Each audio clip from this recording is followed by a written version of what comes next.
Good morning, everyone. My name is Jennifer Gagnon. I am an Exchange Supportability Program Manager. The areas that I focus in specifically are around Mailflow, anti-spam, anti-malware, and Exchange archiving and e-discovery. This is my friend Scott.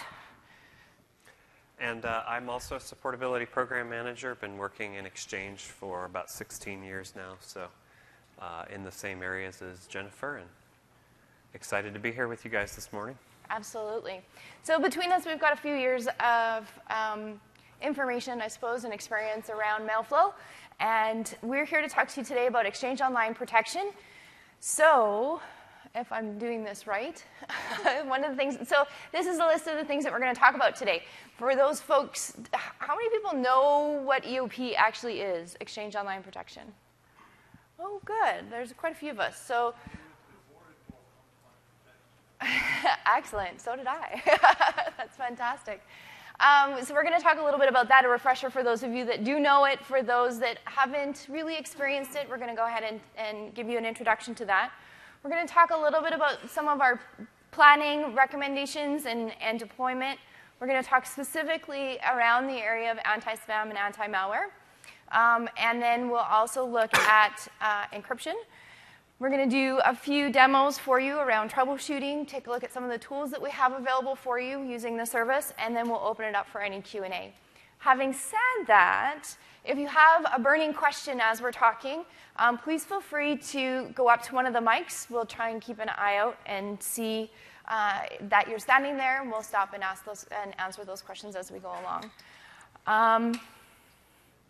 And on that note, what is EOP? It's actually pretty straightforward.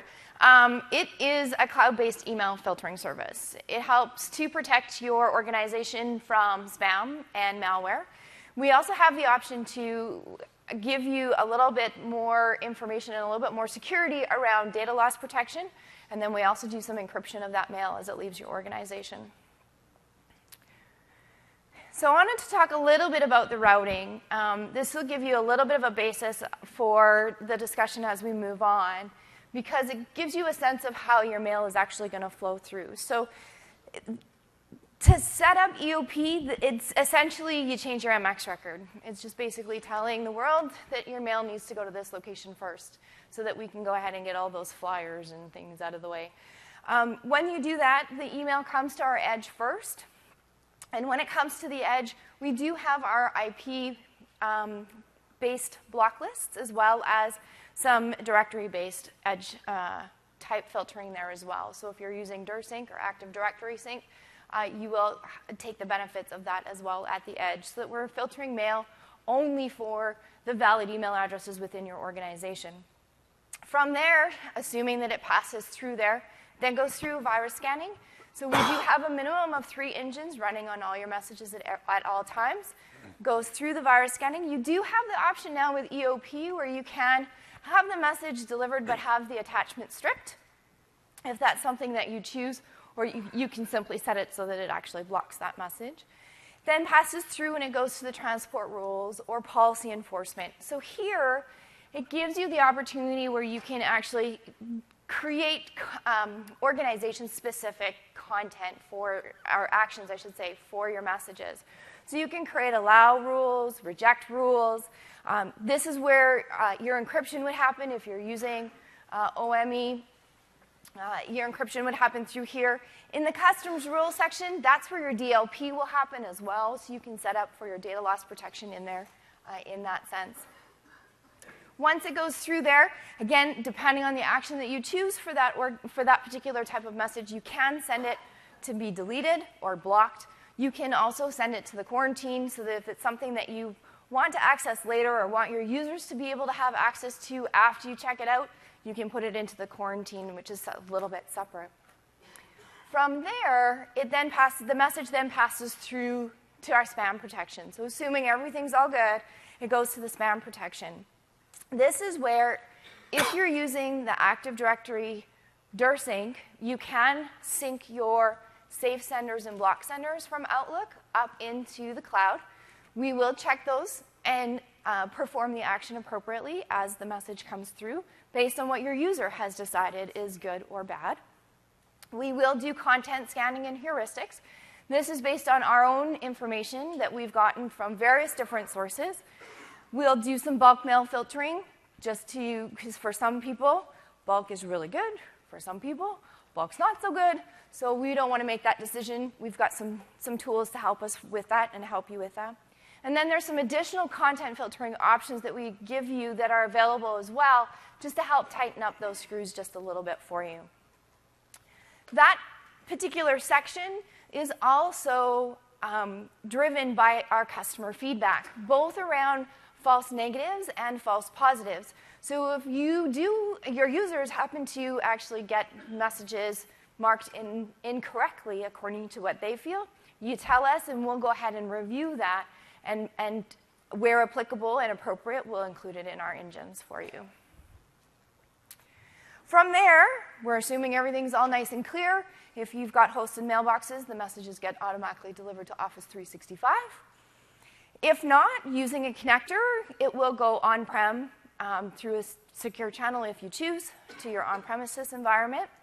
If it's going out into the internet, we do have a separate pool for that content and that mail to go through out into the internet.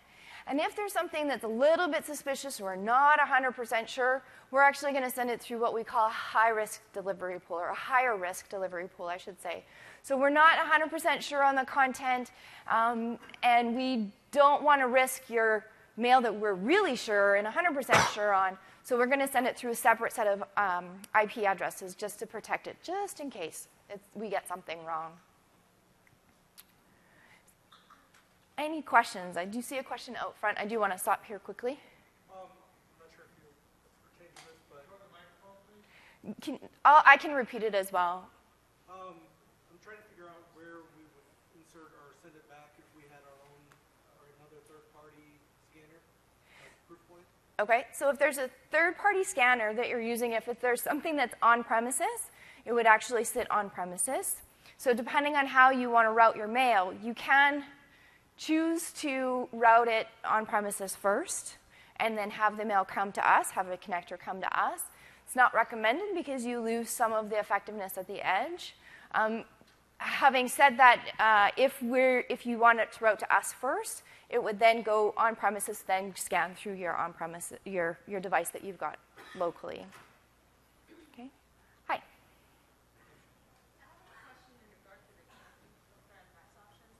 That's one of this. So I'm assuming that's a part of where the recipients can report an email in Outlook with the add-on. Is that where that goes exactly?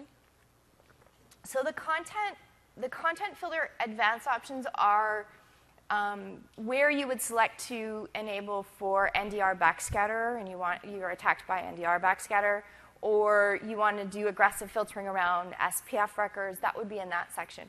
If you're using the junk mail reporting tool, which is I think what you're referring to, that actually does go back into the spam analyst, the blue section at the top, and then that feedback gets attributed to actually the content scanning and heuristic section. So let's say in a really large tenant of I have 50,000 users. Okay. If 25,000 users mark one as spam and 25,000 mark in a safe center, how do you treat that?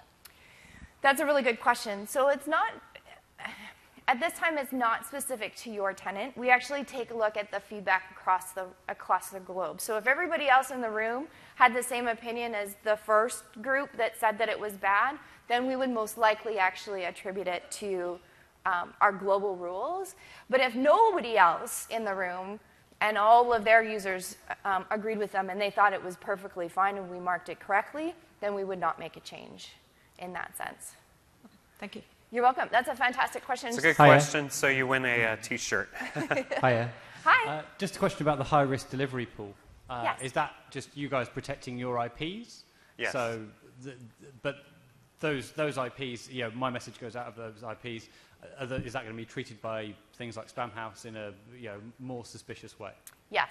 So it is to protect our IPs, but it's also to protect our customers as well, because if From an outbound perspective, if your mail is going out through us, we want to make sure that it's going out through a reputable channel so that your mail gets delivered. So we want to take the stuff that's suspicious that Spam House, for example, might be concerned about. We want to put them through a separate pool so we're not affecting everything else that's regular mail.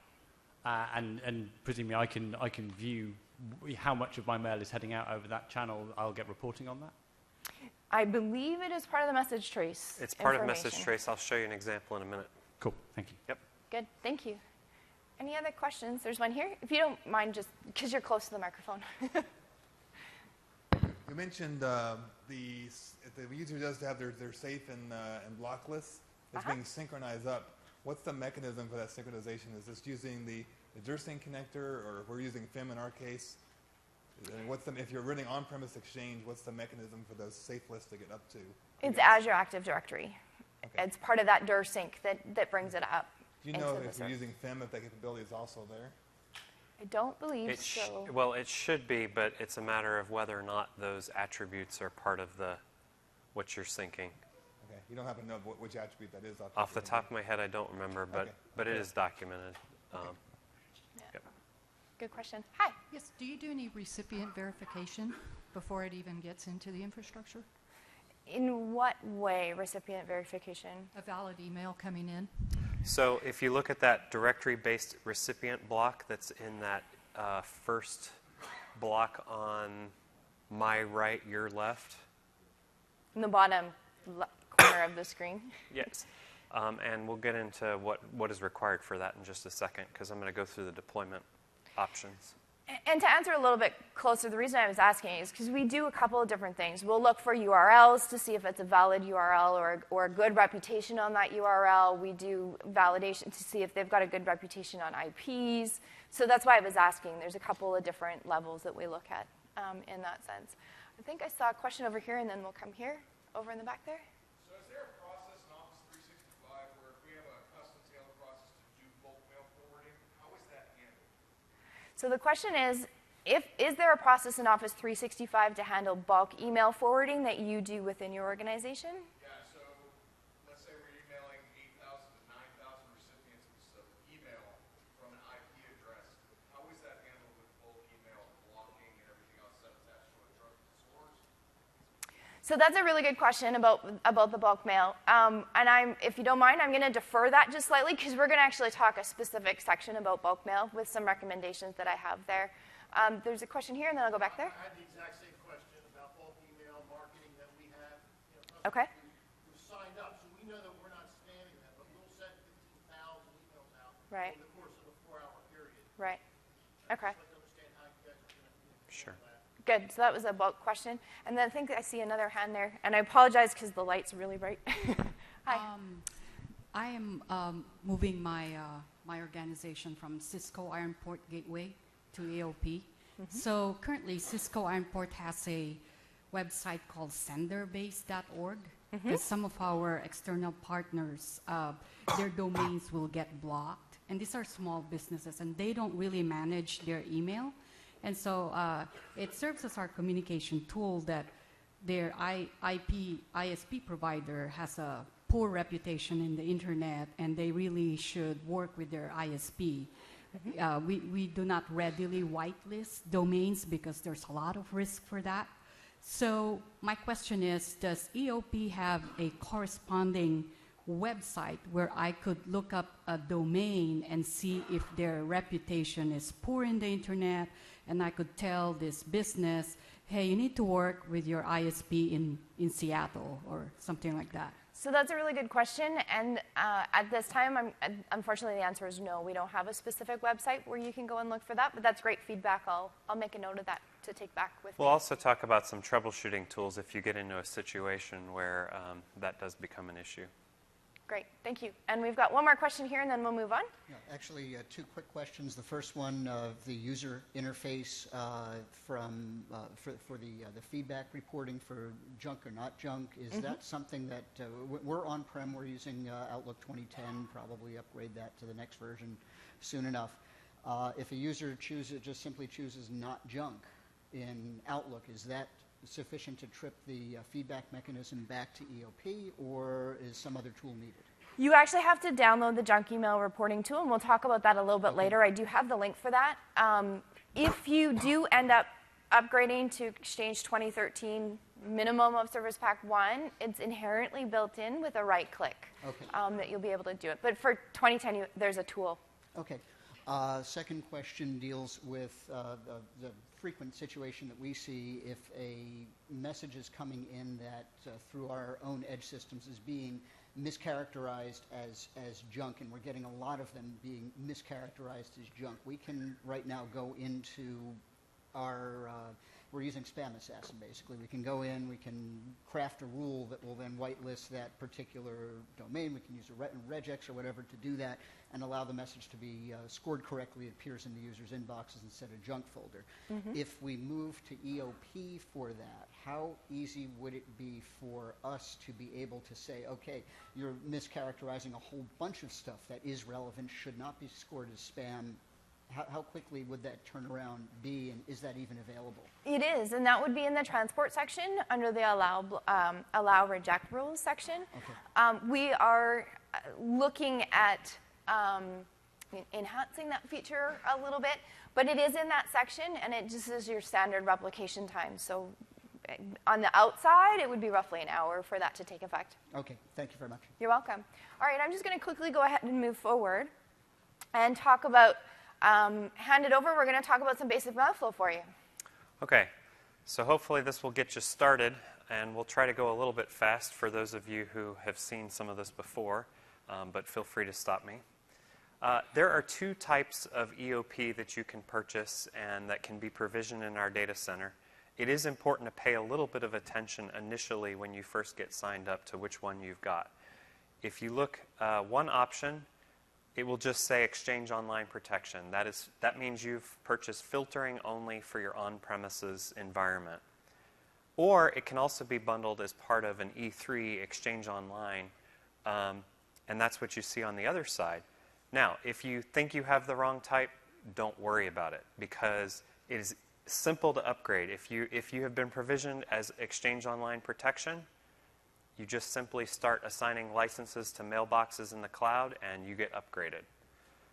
If, on the other hand, you have been assigned an E3 tenant, for example, then that's okay if that's what the licensing that you're paying for is, because everything that we just talked about is completely available with Exchange Online as well.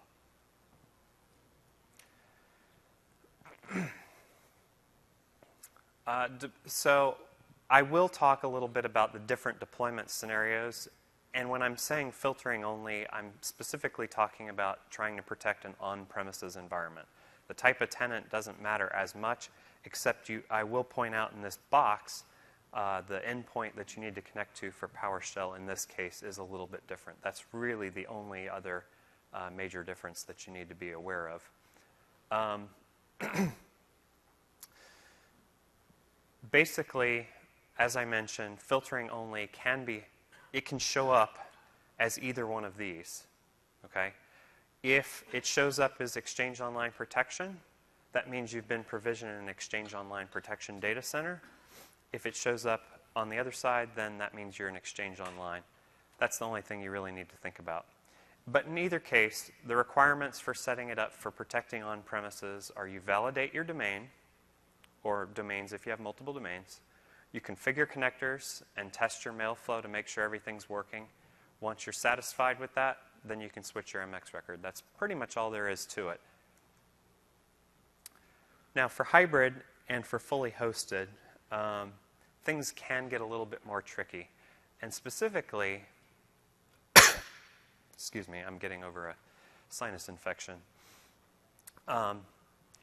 In the case of hybrid, some mailboxes can be on-prem, some mailboxes in the cloud.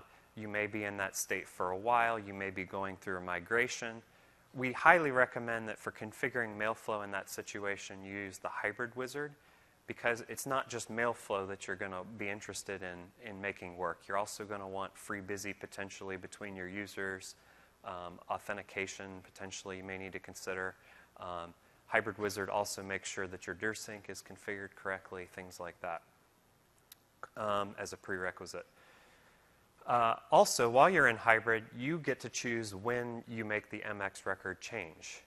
If you still want the MX record pointed to your on-premises appliance or whatever you've got currently protecting you, you can do that, and then you can make the choice later to switch the MX record over. In the case of fully hosted, things do get a little bit simpler once you're there, but obviously there is the migration to think about. How long are you going to be in migration and things like that. So that's why we point out here that migration planning is key. You can't switch your MX record until there's something provisioned in the cloud for your users. So it's definitely something to consider. Quick FAQ about hybrid. We do require that Exchange or Edge server role be able to talk directly to Office 365. That means no appliance between them. That means no third parties between them. And the reason for this is because we have a proprietary ESMTP verb that helps keep you safe and helps make sure that Mailflow between your tenant in the cloud and Mailflow on premises is secure, that it's essentially what you're doing is, in this case, you're provisioning your tenant in the cloud as an extension of your own on-prem network. So we do hear that question a lot, and it's a bit of education sometimes for the firewall guys and for the security guys, but I do like to point that out ahead of time. Again, pardon. If you keep your MX record pointed to on-prem, which is an option, as Jennifer was saying, you do have to be mindful of the fact that our edge protection is not going to be as good because we're not going to be detecting those IP addresses because you're going to be essentially relaying that to us. So you do want to make sure that your on-prem protection remains good, that your IP reputation remains good, because it could start to impact Mailflow if you're not careful. Okay, so domain validation is the step that I mentioned as step number 1. Essentially, you're just proving that you own the domain. It's a pretty straightforward wizard. If you are in filtering only, you can essentially ignore the other steps. And I'll talk a little bit more about that. But you're not going to be adding users in the case of filtering only.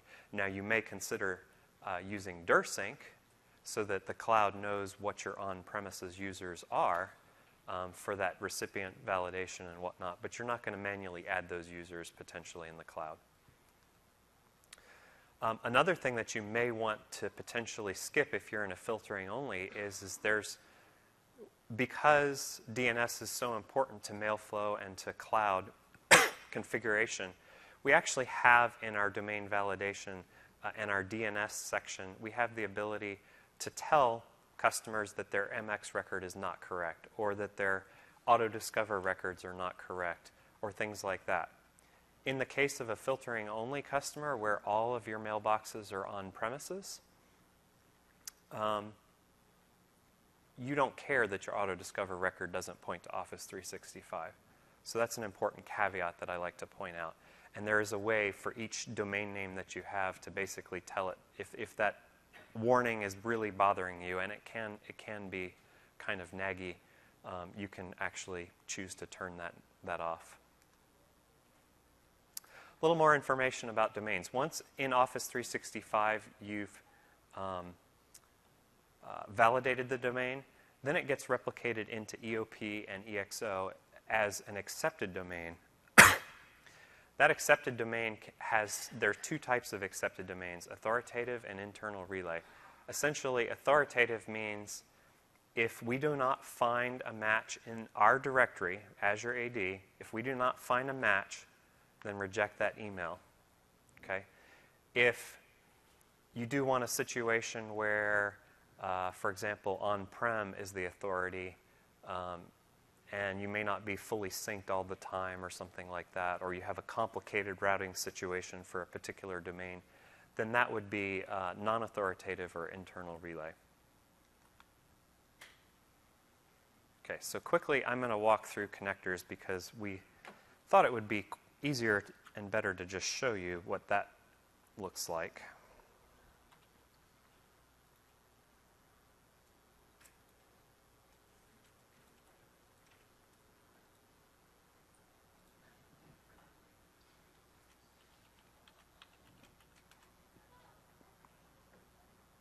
So we're logging into the portal.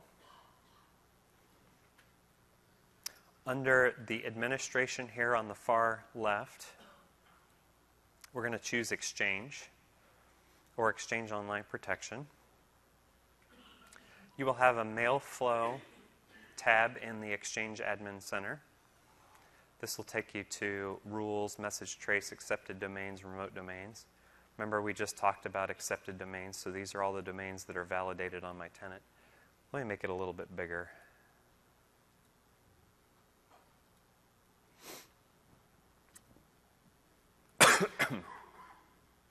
We're going to go over to connectors for this part of the demo. Now, in this particular tenant, I have actually run the hybrid configuration wizard, so in that case, you will see two connectors with these long GUIDs after them. But what I'm going to do is, let's pretend that none of those are there. I'm going to launch a wizard here that says select your Mailflow scenario. You can learn more about configuring connectors for the first time if you've not done so. But basically what you can do is you can say, okay, I want to configure Mailflow from Office 365 to my organization's email server. What that will do is that will configure what we call an outbound connector. And you can run through this wizard. And in this wizard, you will specify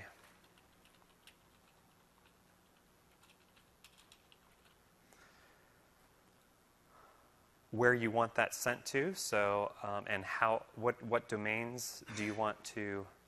So by default, any domain that you've validated in Office 365, we will route email to your on-prem environment. And then where do you want to route it to? A smart host, either an IP or DNS that you'd like to route it to.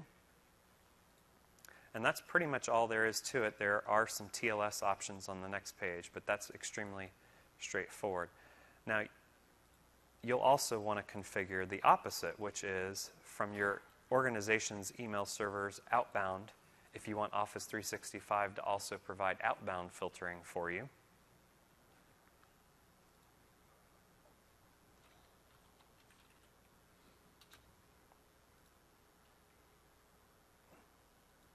Here we need to be able to identify your on-premises mail servers, and there are basically two options. We can identify you by IP address, or the preferred method is if you can install a certificate on your servers on premises, then we can validate you by the certificate name. And that is definitely the recommended method. Question? Yes? On the previous screen, retain internal headers. Mm-hmm. Why? Repeat the question. So that's required for hybrid, but it's also recommended because things like the SCL, which gets stamped on the message by our service, can be retained as you're sending it to on-premises.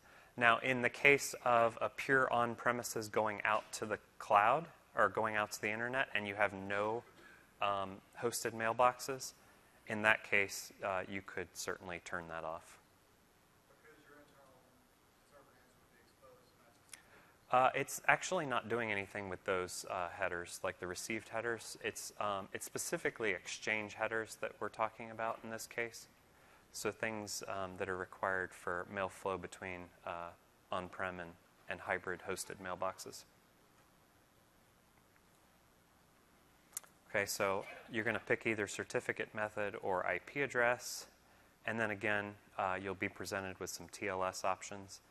I'll talk a little bit more about TLS in a minute. All right. I have a question. Yes.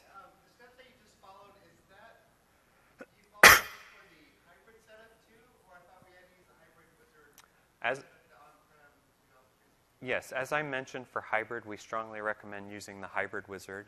In fact, it's not supported to do it any other way. Now, those connectors that I showed you were created by the hybrid wizard, and yes, you can see them, and you can even choose to edit them or validate them or do whatever in the UI. But if that happens, keep in mind that if you go run the hybrid wizard again, it's going to reset everything to what you told the hybrid wizard your configuration you want it to be. So it's probably not a good idea to let those get too far out of sync.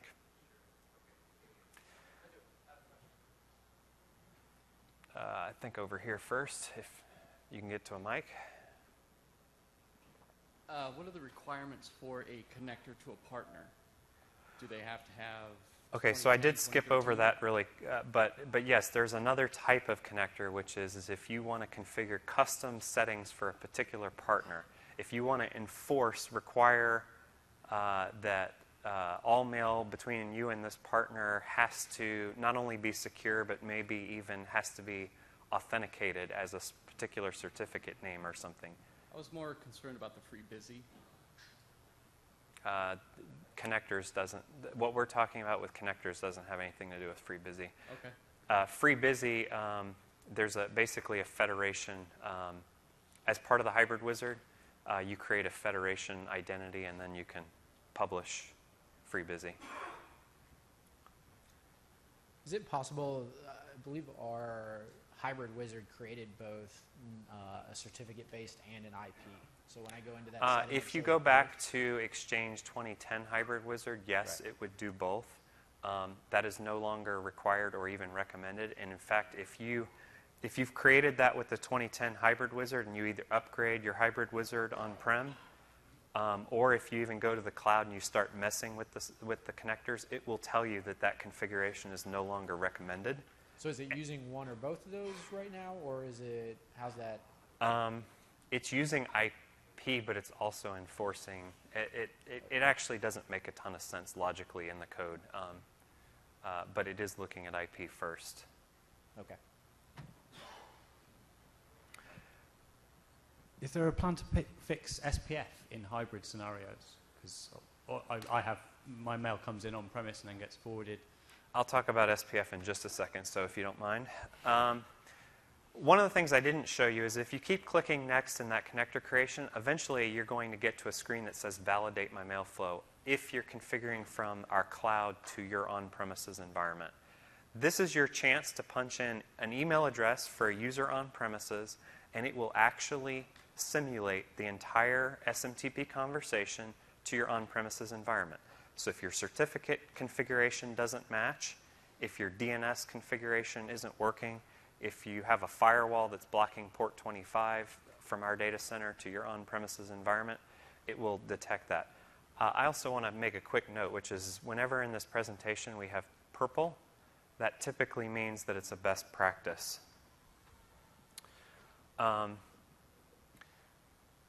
You can also use Telnet to basically connect into the endpoint that we assign to you, which would look something like contoso-mail or contoso-com.mail.protection.outlook.com.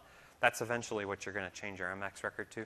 You could Telnet there and try to simulate a conversation, but we are now recommending to use this validation that's built into the connector. In fact, you can't even complete the connector without at least attempting to validate. Now, if you fail the validation, it will let you continue, but after it tells you what's wrong.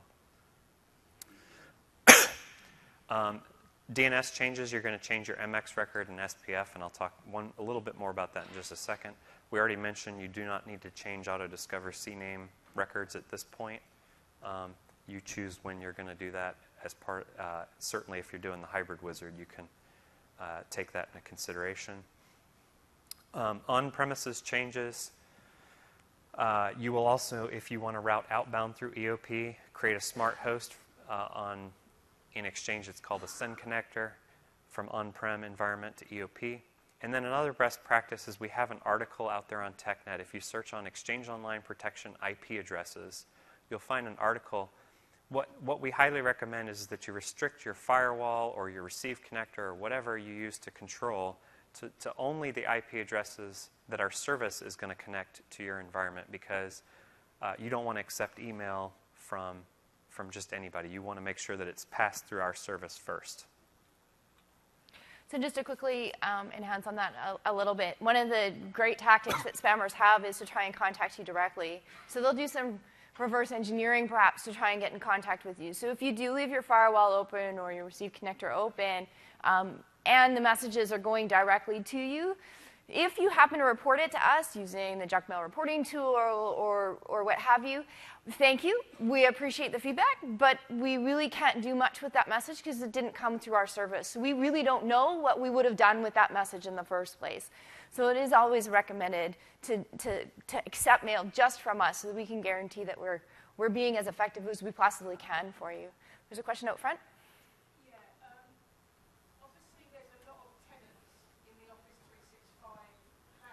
Mm-hmm. And there are some instances where we've actually been spammed by people using your service. So I understand locking down the firewall to accept all EOP IP addresses, but in theory that doesn't stop 10 other people creating a connector in their EOP instance to my inbound firewall IP. Is there a way to lock this down to only accept a connection from my EOP tenant as opposed to any tenant within EOP? If you are fully in hybrid mode and you have Exchange, then we use that ESMTP verb to distinguish between mails that are coming from your tenant versus coming from another tenant. So just to quickly reiterate what the question was. Yes, good. Sorry, Scott. The question was, there has been situations for this organization where other Office 365 tenants have been spamming them, and so they want to know if there's a way to actually lock down so that they don't get any spam from other tenants. And that was what Scott was explaining. Now, in the case of filtering only, or potentially you do not have Exchange Server at your perimeter, in that case, the other thing to point out is that we do scan all email all the time, regardless of directionality, regardless of what tenant it's coming from. And so if we missed one, report it to us. We will catch it, hopefully the next time. We have gotten extremely aggressive about folks abusing our own service within the past, 6 months or so? Even longer than that. And that was the other thing I was going to add. So the way that our mail works, which is a little bit different for those folks that are familiar with Forefront Online Protection for Exchange, or FOPI is what it used to be called, or Exchange Hosted Services, FrontBridge, that infrastructure and that network, it was a trusted IP, and so it was basically like a handoff, like internal. With Office 365, we route it externally, so it actually always goes out and comes back in again. So there is likely that even though another tenant may perhaps be sending spam, the premise is that we'll catch it as it's coming in or as it's going out. And certainly if we miss something, reporting it to us is important.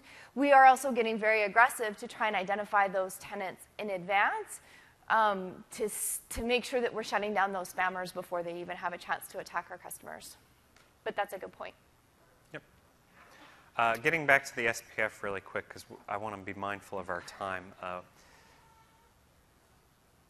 In the UI, you'll notice that it just says include spf.protection.outlook.com.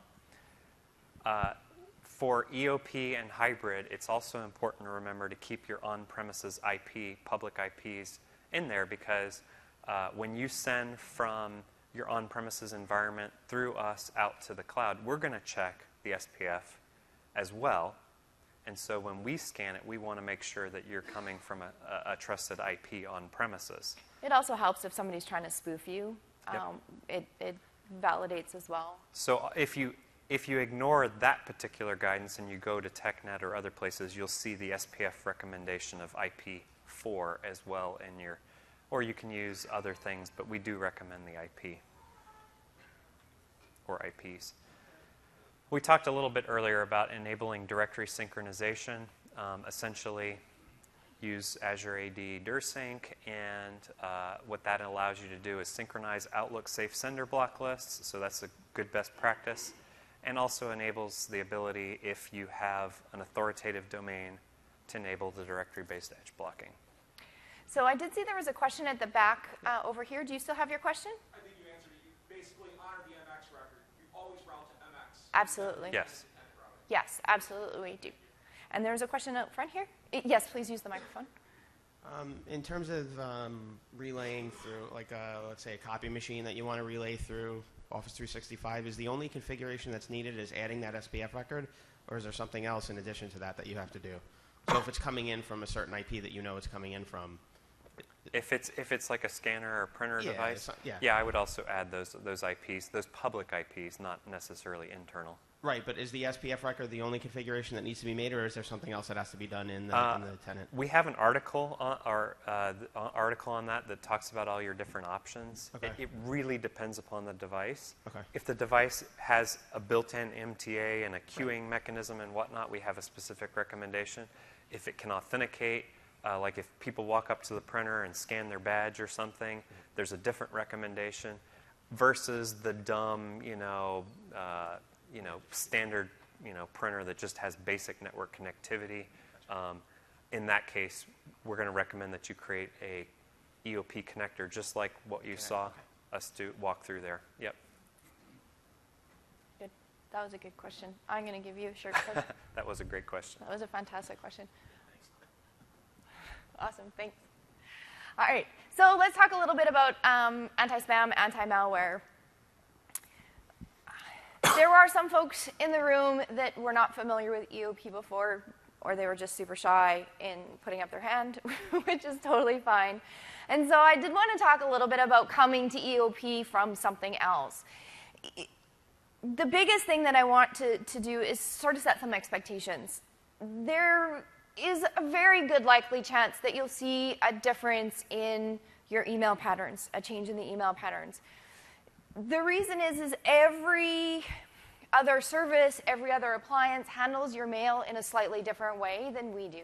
It's just the nature of the beast. And so as you come over, you may notice that, well, before this was actually coming through and now it's being blocked, or vice versa. This was actually being blocked before and now you're letting it through. I don't understand what's going on. And so every product that you come to when it's new also needs a little bit of fine-tuning. If you've had your Barracuda appliance or your Ironport appliance in place for a while, or even you happen to have been using Google for a while, you forget that over time, you've added certain rules and certain behaviors and those kinds of things. And so you need to remember that that happened, and it's not inherently built into this new service that's coming in. So the features will function a little bit differently.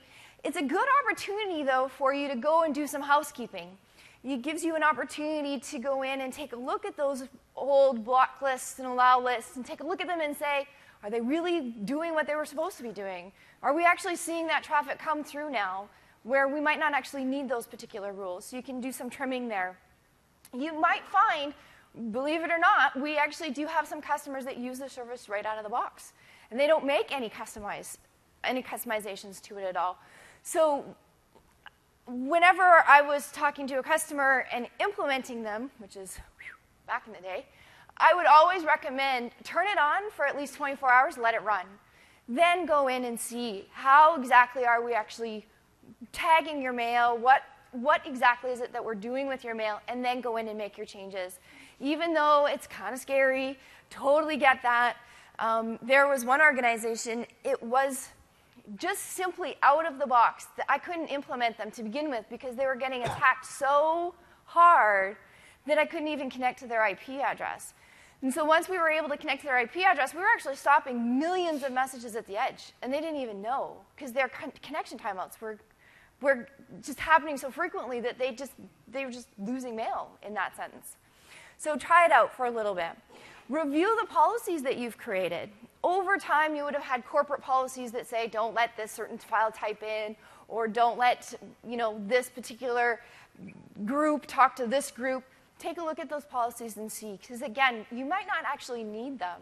And you may have thousands of rules in your existing system that you actually only bring over maybe a third of that, which is awesome. In that sense, less work for you when you actually come over.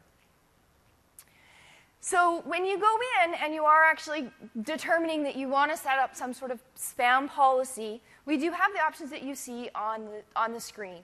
By default, if you're coming into the service, net new, you've never used the service before, we're going to set you up with the junk mail folder so that the messages will actually go through into the junk mail folder on premises for your users. If they're used to using that and looking for their mail there, then I recommend staying that way. If you're used to having it hidden from your users, there is certainly the quarantine option available for you.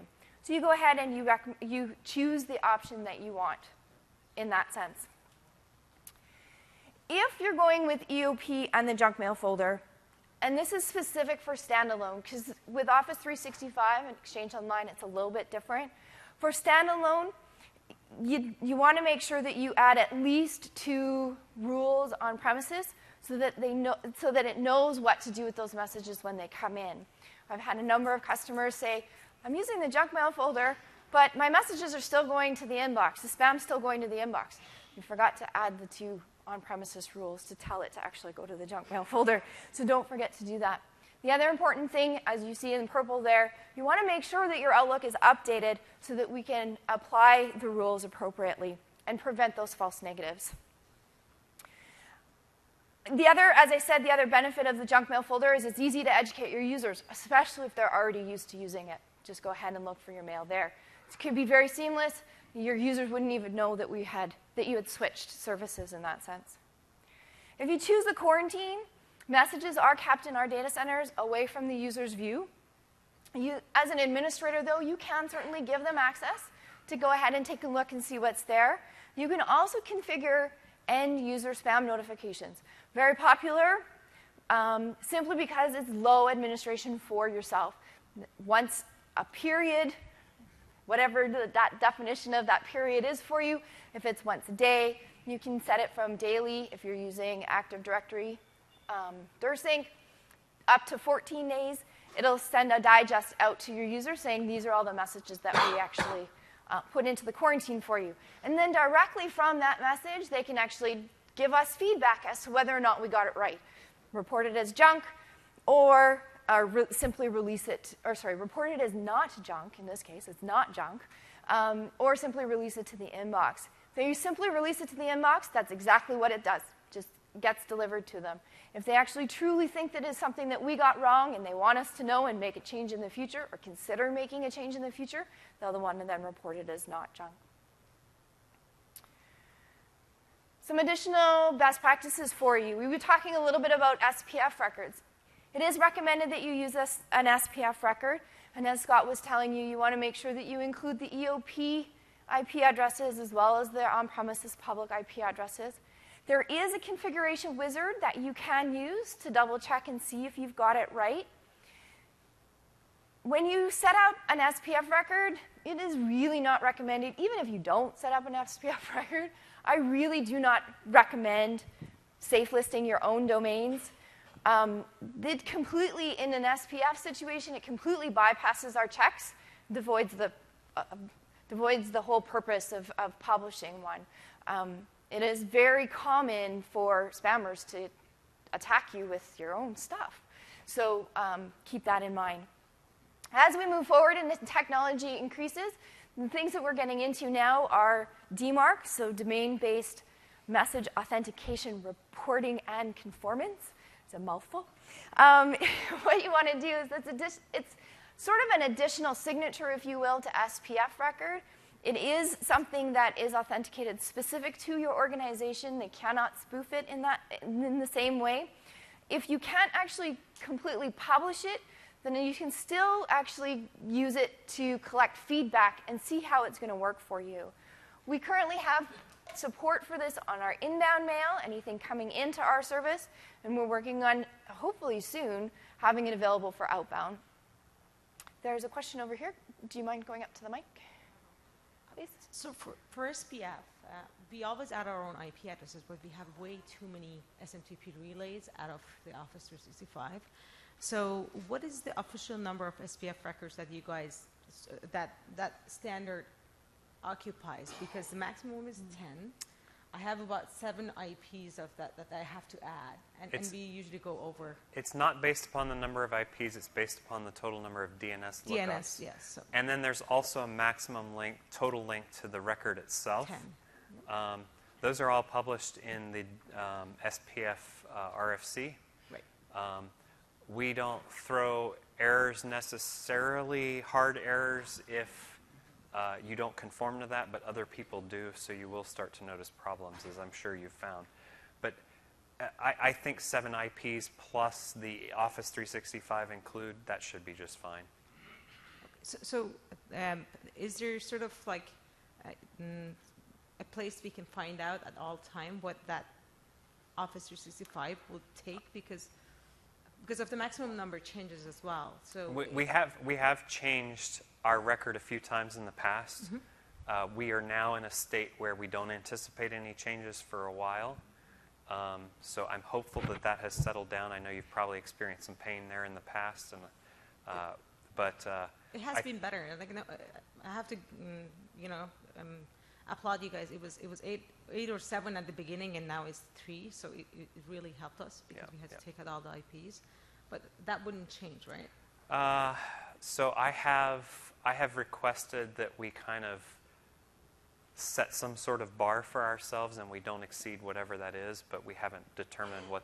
It's hard because we may have eventual situations where we have to grow data centers and IPs and stuff. But I'd like to say that we can hopefully stay beneath about 7 lookups, hopefully. Okay. And like, how would you communicate that to the customers? Because we do communicate IP address changes, and so that's a good way. The SPF record sometimes follows or precedes that, but you can, there's an RSS feed that you can sign up for IP address changes. Thank you. You're welcome. There's a question just in the back there. Yeah. It's actually not a question. It's a suggestion to the person who, Great. he was trying to make his copiers and printers relay to Office 365. I did that on our company, but because we have hundreds of printers, I cannot assign public IP addresses for each printer. So I set up a Windows SMTP server, and then all of our copiers, our Cisco appliances, everything that needs relay services go to that Windows SMTP server, very basic setup. And then I put, there's an IP address for just that SMTP server. Yep. And that IP address is in Office 365. And then I had an SPF for that IP address. So it's really fairly straightforward.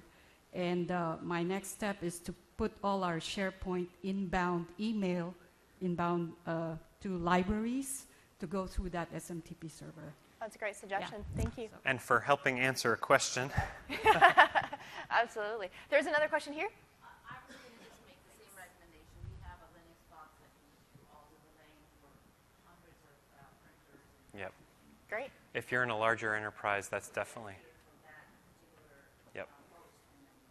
Fantastic. Great. Thank you. All right. I don't want to run out of time, so I'm just going to go ahead and skip to the next one really quickly. Again, another new thing that's coming out is a DKIM signature. Really is fairly straightforward. There's no keys required or anything. It is simply an addition into your header that digitally signs your email. So again, less likely that you'll be spoofed if you have that particular signature in place. Here are the 2 ways that you can give us feedback on the messages that are coming in or not coming into your organization. We do recommend reporting your spam to us using the junk email reporting tool. You can, if you don't have the ability to use that, you're not using Outlook, then you can simply create a new message, copy the headers into the body of that message, and attach the original message to it create a new message, put the body, have the headers, and attach the message to it and send it over to junk. Same thing, vice versa for any false positives.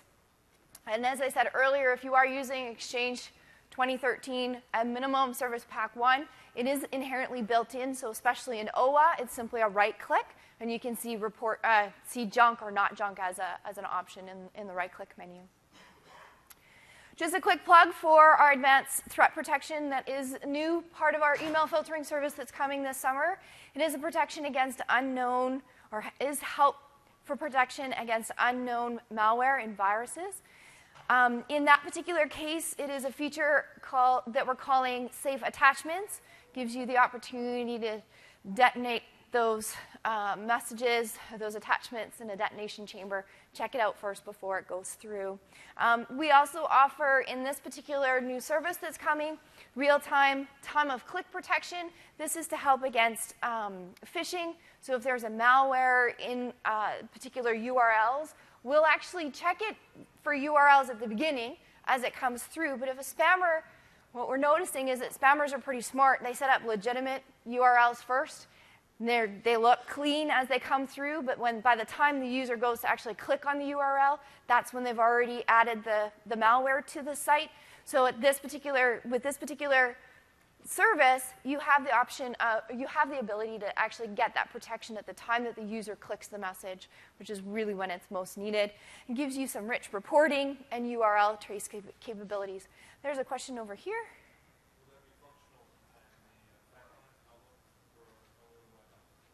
Well, so I'm sorry, I didn't hear you. I heard will it. Yeah, will it be functional in Outlook instead of just the web client? Yes. Okay. Yes. Would that be catching spam mails like this summer, this spring? We had a big wave of UPS mails that came through any spam filter.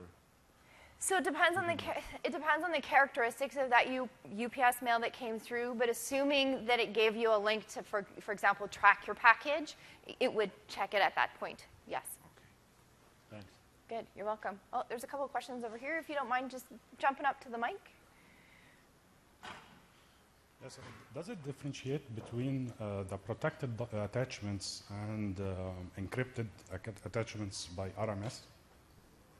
So that's a really good question that I don't 100% have the answer for.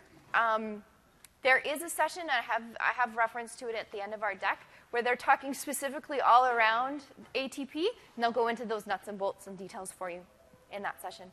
I'm sorry, I don't have the specifics there. All right. Just really quickly for the folks in the room that were asking about bulk mail earlier, we have begun to get more aggressive with bulk mail. We have added a new anti-spam header that you can see listed there. It gives you BCL, which is a bulk complaint level. We do partner with a service to help us with this particular area. We do have a rank very similar to SCL, which is your spam confidence level, where we have a scale of meanness, if you will, or undesirability, 1 through 9, very much like the STL. If you turn this on, this is for inbound, if you turn it on, it is set to a default of 7. You certainly, as you take a look at the mail traffic that comes in, if you want to be more aggressive, you can. If you want to be a little bit less aggressive, you have that option available to you as well. If you happen to be sending bulk mail out, while it is against our acceptable use policy to send spam out through us, we do recognize that to some people, bulk mail is wanted. To other people, bulk mail is not wanted, so it is a sensitive subject. We do make some recommendations here. The check marks are the ones that are acceptable. Having a third party actually do that sending for you and not have it come through us. Using a separate domain for those mass emails, so we can segregate out that from your other legitimate business mail. Make sure that your SPF records includes those domains as well, and the third parties if it is something that they're mailing on your behalf. We don't recommend using the same IP addresses that you're using through your regular mail. Again, it has the potential to bottleneck the other legitimate mail. And since this was a question, I'll just quickly say, really what it comes down to is it comes down to your own acceptable level of risk. If the mail that you're sending, if you're confident that nobody is going to report you to the spam police, then maybe it's okay. If there's any chance that the spam police or some geography somewhere doesn't like it, or some set of customers doesn't like the email, you may want to work with somebody to make sure that your email is in fact going to not be caught as spam. So I saw one question over here really quickly. Yes?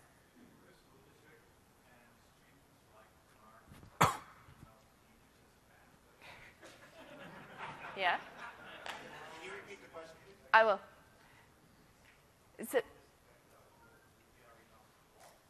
Okay. So the question was, he says he's a school district and the students like to mark their teacher mail as spam. So how is this going to affect their service? In this particular case, we're not biased on your student's decision. There are other factors involved, and so probably a low chance that it'll impact your mail in that sense. And there was another question over here. We have an issue where we're sending our customers a price increase, which is necessary, and we found last week that EOP out only allows 500 at a time. That's not an EOP limitation. That's actually an exchange online. Can you repeat the question? Okay, so the question was, they discovered that there was a 500 recipient limit when they were notifying customers. That's an exchange online hosted mailbox limitation only. If you have on-premises mailboxes or applications or servers that can send that email, that is not a restriction at all for exchange online protection. Excellent. Nothing that we publish. So the question was, Oh, Scott. yeah, sorry. So the question is, does EOP have any limitations? And the answer is nothing that we publish. We have a very complicated algorithm, and we do not publicize that because obviously that would enable spammers to get by it just as it would allow you to get by it or whatever. So no, but rest assured that I have yet to see an issue where somebody was doing something legitimate and they were legitimately blocked. So it's not really a huge concern. If you're on the up and up, you should be okay. There's a question at the back over here. Okay, when you talk about use separate domain or subdomain for mass email, we're talking about implementing on the same tenant or using a different tenant? This is the first question. Actually, you have two questions. You can use the same tenant. In that case, you can use the same tenant. Just have a separate domain so that we can differentiate in that case.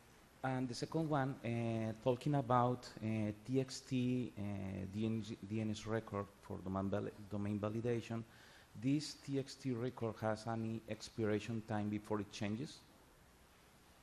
Does the TXT record have a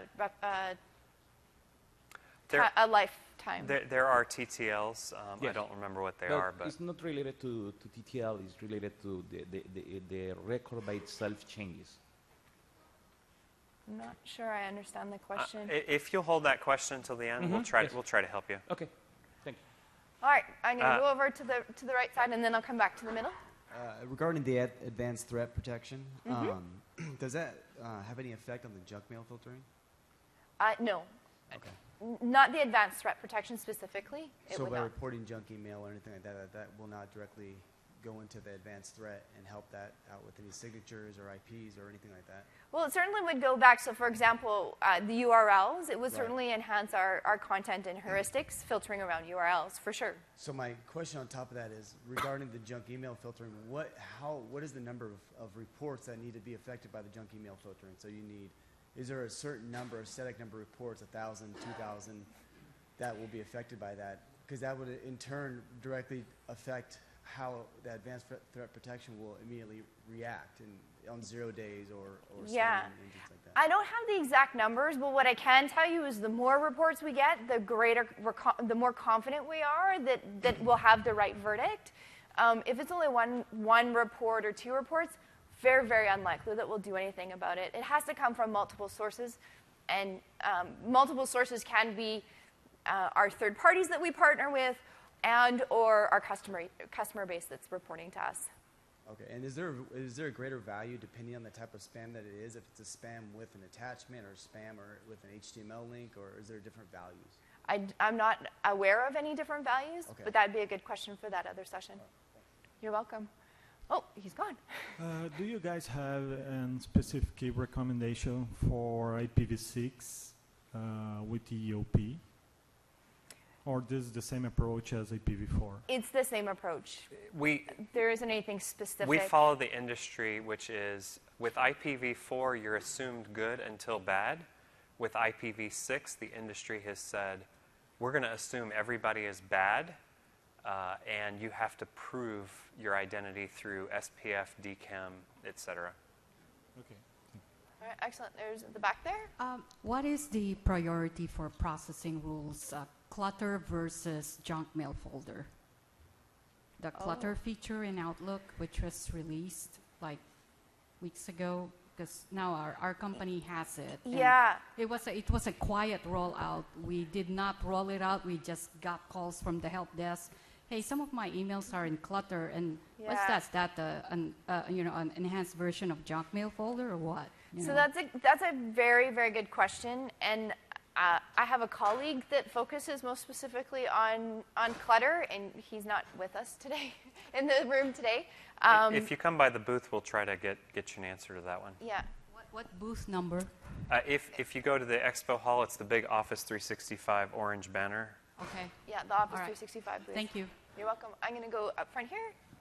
Yeah, so I have a really complex scenario about address rewriting for outbound mail. Could I maybe ask you to table that, Okay, because that's fine. we have plenty of time at the end, I think, to answer those complex questions. I'm just going to quickly go Okay. over here to the right. Sure. Recently, we've seen a lot of spammers picking up large octets or networks and firing up at will. How does EOP protect against that? I know there's some companies out there that sort of delay the mail an hour because by then those IPs are already off the table. How does EOP handle those pop-ups, where they buy 255 IPs, they start at 4 at a time, hit, disappear? Yeah, those are really challenging. Those are very challenging to stay on top of. That's a great question. We've got a couple of different things that are in play. We certainly work quite heavily with some of our partners that are specific to keeping an eye out on domains that are newly registered and things of that nature. We will adjust our scoring appropriately for those domains that are on those lists that have come in. And We also do have some IP throttling in that sense, where we'll kind of hold off a bit. If we know and we're sort of suspicious about that IP, we will put in some IP throttling to help adjust with that as well. We have seen that to be quite effective recently. Good. I'm going to go over to the right of the room. Hi. My question is regarding what happens when Office 365 completely blocks an account for spam. So I work in education, and sometimes a lot of students, their account completely gets blocked, and they're not able to send messages. So my question is, what's the recommended best practice to get an account unblocked as quickly as possible? And second, is there a way for an admin to see the accounts that are blocked, because right now there's no visibility to that? So you've been reading my mind. I think we've had this connection. First off, this particular slide is specific for that question. How do you know to start with? Right now, the only way we have is to have some automated information sent out to you, an automated email sent out to you. I recommend setting this up for everybody in this room. If you don't set this up, we do have a process where we will call you. It's a little slower, of course. Once you've identified that somebody's been blocked because they've had a compromised account, you certainly can just create a support ticket, and they'll go ahead and get it removed for you. If you call the desk, it's a little bit quicker than creating the support ticket. I'm working very hard to get something into the admin console for you so you can do it yourself. My question is, what is the recommended action that admins have to take to get an account unblocked as quickly as possible? Is it changing their password, or? Well, if we've blocked it, you have to change the password. We recommend scanning the system to make sure that there's no malware left there, because even if you change the password and there is malware on the system, you're just re-compromising it again, because it'll go out.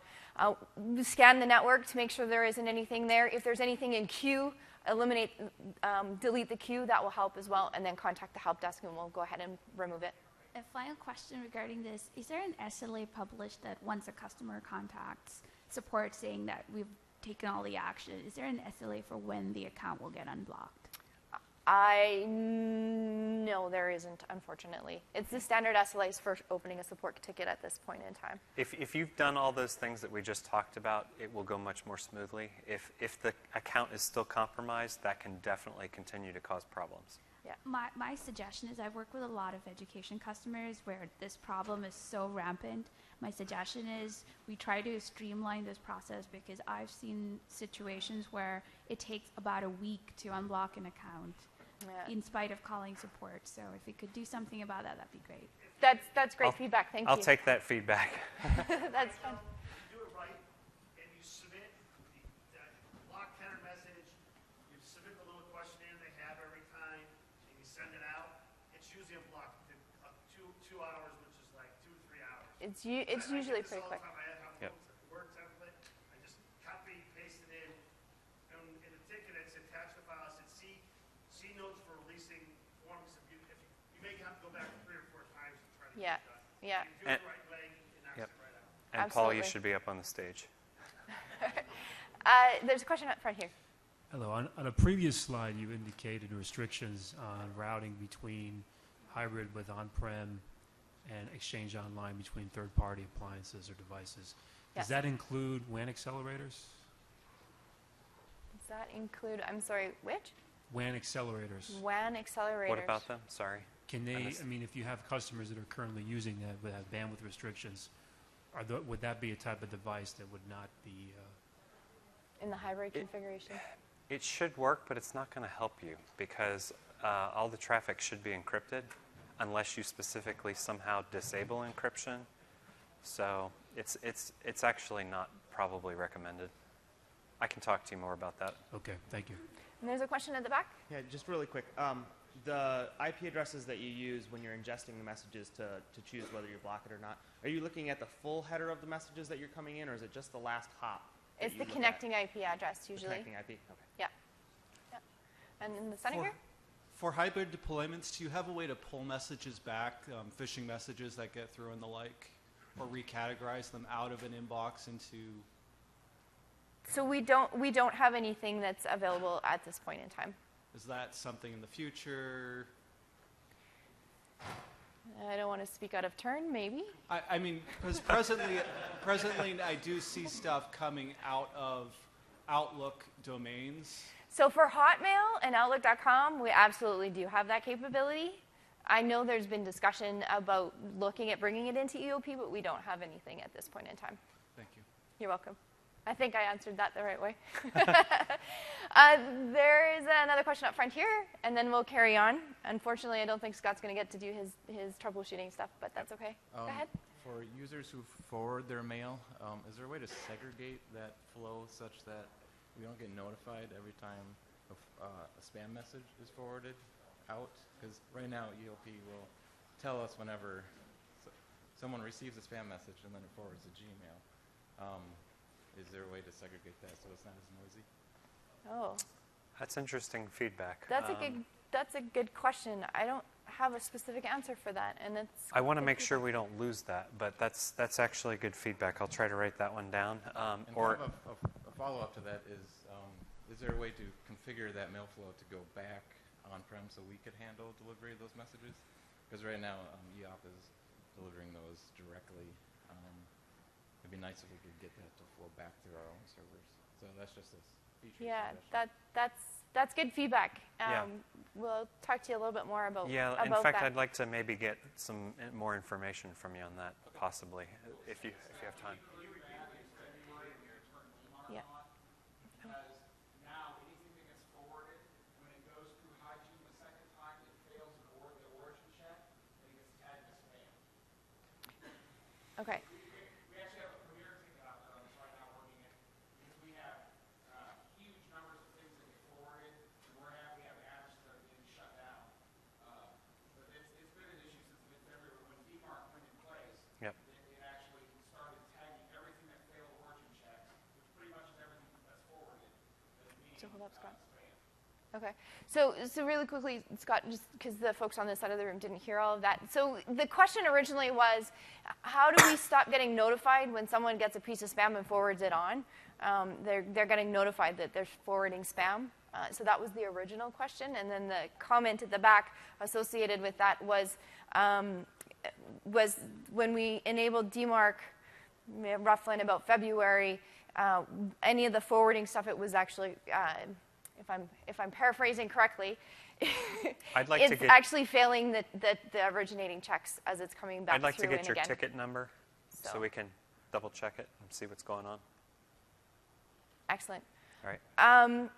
There's one other question back here, and then we'll just got to quickly talk about encryption. Just quick, it relates to this guy's question over here Yeah. specifically.